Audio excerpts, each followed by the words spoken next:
Sebanyak 262 lulusan Universitas Muhammadiyah Aceh diwisuda dalam sidang terbuka sarjana dan magister ke-50 semester ganjil tahun akademik 2025-2026. Ratusan wisudawan tersebut juga berasal dari 4 program pasca sarjana dan 6 fakultas.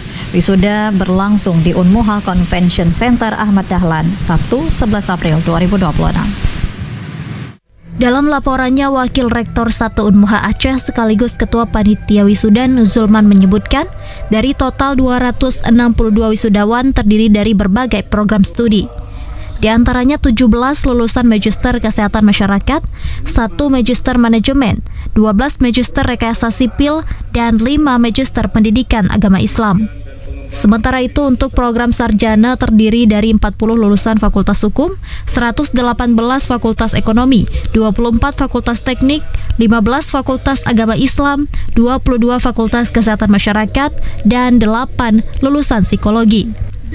Dari seluruh wisudawan, 98 diantaranya meraih predikat cum laude dan 10 orang dinobatkan sebagai lulusan terbaik.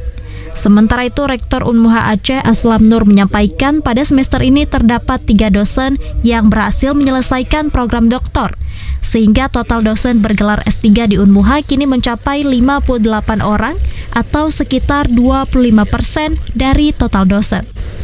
Unmuha juga terus mendorong internasionalisasi dengan mengirim mahasiswa ke luar negeri. Di antaranya, 5 mahasiswa magang di Taiwan dan 25 mahasiswa Fakultas Teknik mengikuti program Student Mobility di Malaysia.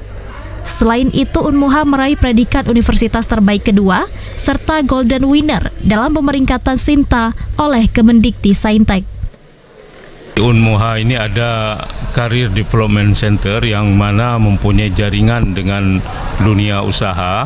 Nah, jadi beberapa mahasiswa kita yang lulus cum laude itu kita konekkan, kita hubungkan dengan dunia usaha yang memang sedang mencari tenaga profesional.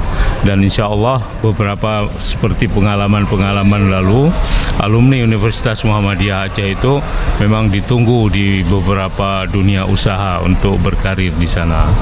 Rektor berharap para lulusan tidak cepat berpuas diri dan terus meningkatkan kapasitas diri, baik melalui pendidikan maupun pengembangan karir. Dari Banda Aceh, Teguh Ferry TVRI Aceh melaporkan.